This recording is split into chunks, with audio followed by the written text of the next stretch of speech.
English पढ़ना, लिखना और बोलना सीखने के क्रम में आज हम सीखने वाले हैं इंग्लिश अल्फ़ाबेट के लेटर डी के उच्चारण। तो उच्चारण डी के क्या क्या होते हैं आइए देखते हैं।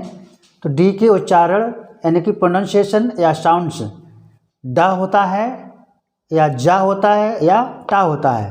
तो डी के 3 उच्चारण हैं, डा, जा और टा। देखने वाली बात यह है कि डी के उच्चारण डा कब होता है, जा कब होता है और टा कब होता है। हेलो दोस्तों, मैं दिनेश चंद्रा और आज के वीडियो में हम डी के सभी उच्चारण सीखेंगे। तो बिना कोई देर किए हुए आइए वीडियो को शुरू करते हैं। डी के उच्चारण यानी कि प्रोनाउंसिएशन और साउंड्स हैं डा, जा और टा। डी का उच्चारण डा कब होता है, ये रूल नंबर 1 है। डी अक्षर का मुख्य उच्चारण वैसे तो शब्दों में ज़्यादातर डा होता है, जैसे D A Y day, day means दिन। D O G dog, dog means कुत्ता। D E A R, dear means प्रिय, प्रिय या प्यारा। Dry, D R Y dry, dry means सूखना, कोई चीज़ सूख जाती है तो इसे कहते हैं ड्राई, ड्राई मीन्स सूखना। D O do, do means करना। इसी प्रकार से D R O P drop, drop means बूंद। तो इन सभी शब्दों में डी का उच्चारण यानी कि साउंड जो है वो डा निकल रही है। देखिए आप सभी में डा है, डा। तो इस तरह से डी का जो मुख्य उच्चारण है वो शब्दों में ज़्यादातर डा होता है, लेकिन अब जा होता और टा होता है, ये समझने वाली बात है। तो वीडियो के अंत तक बने रहिएगा। रूल नंबर 2 है, डी का उच्चारण जा होता है। कब होता है? जब किसी शब्द में डी के बाद U R E, I E R, E U R, U A T E या यू ए एल आए तो डी का उच्चारण जा होता है। समझने वाली बात है। रूल कहता है जब किसी शब्द में डी के बाद U R E, I E R, E U R, U A T E या यू ए एल आए तो डी का उच्चारण जा होता है। एग्जाम्पल में समझेंगे, जैसे procedure, P R O C E D U R E. अब इसमें देखिए डी यू आर ई आ रहा है, यू आर ई।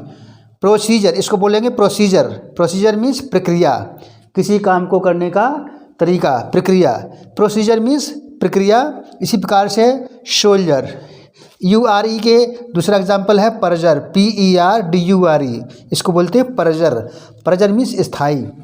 इसी तरह से S O L D I E R, दूसरा है आई ई आर, सोल्जर, इसको बोलते हैं सोल्जर। सोल्जर मीन्स सैनिक, सैनिक। इसी तरह से है G R A N D U R, इसको बोलते हैं ग्रेंजर। ग्रेंजर मीन्स होता है शान या वैभव। तो इसमें देखने वाली बात यह है कि इसमें डी के बाद U R E, I E are या ई यू आर आ रहा है, तो यहाँ पर डी का प्रोनाउंसिएशन यानी कि उच्चारण यहाँ पर निकल रहा है जा। देखिए सभी में जा निकल रहा है, perjure, procedure, soldier, grandeur. Graduate, G R A D U A T E, U A T E, इसमें है U A T E, G R A D U A T E, graduate. Graduate एक स्नातक की degree होती है, जैसे BA, BSc या BCom करते हैं तो उसे स्नातक डिग्री कहते हैं, ग्रेजुएट।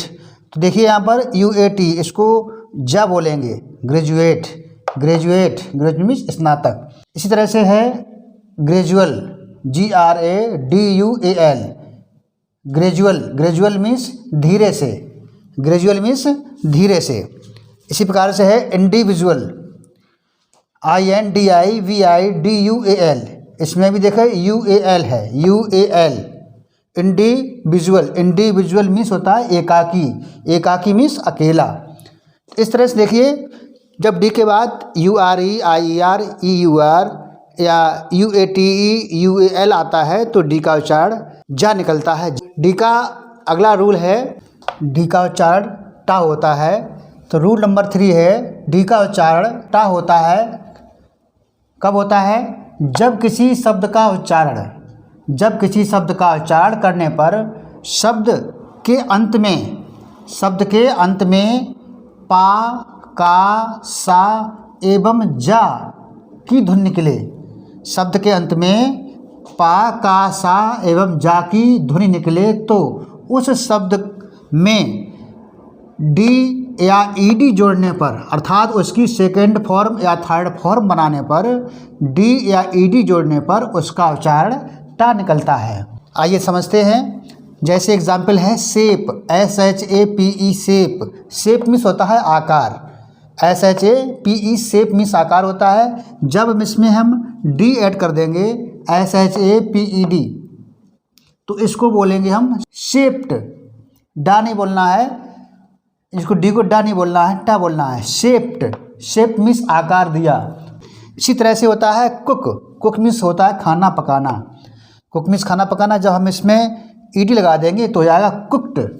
कुक्ड वैसे दिखने में लग रहा है कुक्ड है, लेकिन कुक्ड नहीं बोलते हैं, इसको बोलते हैं कुक्ड। कुक्ड मीन्स खाना बना लिया। इसी तरह से एडवांस। एडवांस में होता है अग्रिम, पहले से ही। एडवांस मीन्स अग्रिम अर्थात पहले से ही। और जब हम इसमें डी ऐड कर देंगे तो हो जाएगा एडवांस्ड। एडवांस्ड पहले से ही, ठीक है। तो इसमें हम डी को टा पढ़ेंगे, डा नहीं। इसी तरह से नेक्स्ट है ड्रेंच, DRENCH। ड्रेंच मीन्स भिगोना। किसी चीज़ को जब हम भिगो देते हैं, गीला कर देते हैं तो उसे कहते हैं ड्रेंच। और जब हम इसमें ईडी जोड़ देंगे तो हो जाएगा ड्रेंच्ड।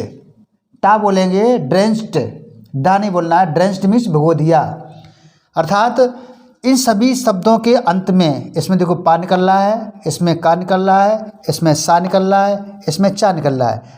तो ऐसे शब्दों में जब ईडी लगाएंगे तो वहाँ पर हम टा का साउंड लेंगे, टा की साउंड बोलेंगे, ना कि डा की, ठीक है। इस तरह से तो डी के उच्चारण कभी डा तो कभी जा और कभी टा होता है। ये आपने समझ लिया है। उम्मीद करते हैं कि आप इन सभी शब्दों को या ऐसे सभी शब्दों को शुद्ध पढ़ेंगे और ये शुद्ध बोलेंगे और शुद्ध ही लिखेंगे, ताकि हमें इंग्लिश बोलने और लिखने पढ़ने में कोई अशुद्धि महसूस ना हो या कोई भी हमें दिक्कत ना आए। तो इस वीडियो में इतना ही। मिलते हैं अगले वीडियो में। तब तक आप अभ्यास करिए, पढ़ते रहिए और सीखते रहिए। जय हिंद।